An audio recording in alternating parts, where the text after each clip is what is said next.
जननायक कर्पूरी ठाकुर की शताब्दी जयंती के अवसर पर नीतीश कुमार ने पटना के वेटनरी कॉलेज ग्राउंड में लोगों को संबोधित करते हुए परिवारवाद पर बहुत बड़ा हमला किया है। अब बिहार में इस बात पर सियासत काफी तेज हो गई है। परिवारवाद को लेकर नीतीश का हमला आखिर किसके ऊपर है? जननायक कर्पूरी ठाकुर जी से ही सीख करके हमने भी अपने किसी परिवार को आज तक नहीं बढ़ाया है, यह पक्का जान लीजिए। समाज के हर वर्ग और हर तबके के उत्थान के लिए लगातार काम हो रहा है। और अंत में जननायक को समर्पित प्रसिद्ध कवि साबिर हुसैन। मौका जननायक कर्पूरी ठाकुर की जयंती समारोह का था। वेटरनरी कॉलेज का मैदान खचाखच भरा हुआ था। बिहार के सीएम नीतीश कुमार जेडीयू के हजारों कार्यकर्ताओं को संबोधित कर रहे थे।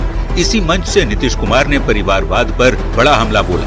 नीतीश ने कहा कि कर्पूरी ठाकुर जी ने कभी अपने परिवार को आगे नहीं बढ़ाया, लेकिन आज लोग सिर्फ अपने परिवार को ही बढ़ाते रहते हैं। आजकल लोग अपने बेटे को नेता बना देते हैं। बेटा अपने आप को बड़ा नेता बोलता है, बड़ी बड़ी बातें बोलता है। मैंने भी कभी अपने परिवार को आगे नहीं बढ़ाया। आज जननायक कर्पूरी ठाकुर जी अपने किसी परिवार को कुछ करते थे। आजकल लोग परिवार का लोग कितना करते रहता है, नेता बनता है। और जब उतने बड़े नेता थे वो अपने किसी लड़के को करने नहीं तो चले गए। और एक ही बात जान लीजिए कि जननायक कर्पूरी ठाकुर जी से ही सीख करके हमने भी अपने किसी परिवार को आज तक नहीं बढ़ाया है।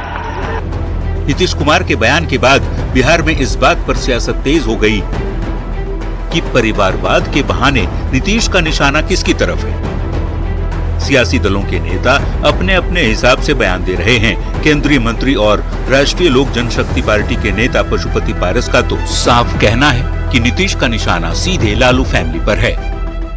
अरे भाई, तो जिस तरफ उनका इशारा है उस गठबंधन में क्यों है मुख्यमंत्री जी? उनका तो साफ साफ इशारा है लालू जी के परिवार की तरफ है। उस गठबंधन से तो उनको इस्तीफा करके आ जाना चाहिए इधर।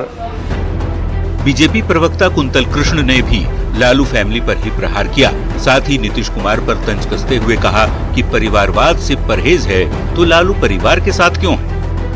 नीतीश कुमार जी ने तो कर्पूरी जी के विचारों की तिलांजलि उसी दिन दे दी थी जिस दिन लालू प्रसाद जी और उनके परिवार के साथ वो सत्ता सुख भोगने लग गए थे। हालांकि कांग्रेस के प्रवक्ता ज्ञान रंजन कहते हैं कि यदि कोई चुनाव में जीत कर आता है तो उसे परिवारवाद नहीं कहा जा सकता। बहुत सिंपल सी एक बात है कि टिकट अगर मिलने के बाद जनता के दरबार में जाया जाता है और जनता अगर वोट देके उसे जिताती है तो उसको परिवारवाद का सक्षम नहीं दिया बोला जा सकता है। ये सच है कि कर्पूरी ठाकुर ने कभी परिवारवाद को बढ़ावा नहीं दिया। नीतीश कुमार ने भी अभी तक अपने परिवार को सियासत से दूर ही रखा। लेकिन एक बात और सच है कि परिवारवाद का सबसे बड़ा आरोप नेहरू गांधी फैमिली के साथ ही बिहार में लालू प्रसाद पर भी लगता रहा है। सवाल है कि कांग्रेस और लालू की पार्टी आरजेडी के साथ सरकार चला रहे नीतीश कुमार का निशाना आखिर किसकी ओर है। न्यूज 18 के लिए पटना से शैलेंद्र कुमार और अमित कुमार की रिपोर्ट। और चलिए परिवारवाद पर नीतीश के प्रहार को समझिए। नीतीश कुमार करीब 18 साल से बिहार के सीएम है, यानी कि मुख्यमंत्री हैं। पिछले 18 सालों से नीतीश कुमार के परिवार का कोई भी सदस्य राजनीति में नहीं है। नीतीश चाहते तो अपने बेटे या परिवार के किसी सदस्य को आगे बढ़ा सकते थे और ये उनके लिए बहुत आसान भी था।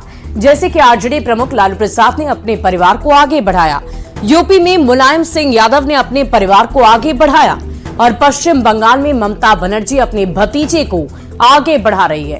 परिवारवाद का सबसे बड़ा आरोप नेहरू और गांधी परिवार पर हमेशा से लगता आ रहा है। कांग्रेस पर अप्रत्यक्ष ही सही नेहरू गांधी परिवार का ही कब्जा है। समझने वाली बात तो ये है कि नीतीश कुमार जिस गठबंधन में है उसमें ज्यादातर परिवारवादी पार्टियां ही हैं। इंडी गठबंधन की हम बात कर रहे हैं, टीएमसी की बात की, इसके साथ साथ हमने आरजेडी की बात की और अन्य पार्टियों की भी बात की जिसमें सिर्फ और सिर्फ परिवारवाद ही नजर आता है। जबकि नीतीश कुमार ने परिवारवाद पर निशाना साध दिया है। सवाल उठने लगा है कि नीतीश का निशाना आखिर किसकी तरफ है, क्योंकि जेडीयू और आरजेडी में खटपट की खबरें बहुत दिनों से सियासी गलियारों में चल रही है और ऐसे में विरोधी यही कह रहे हैं कि नीतीश ने परिवारवाद का प्रहार लालू परिवार पर ही किया है।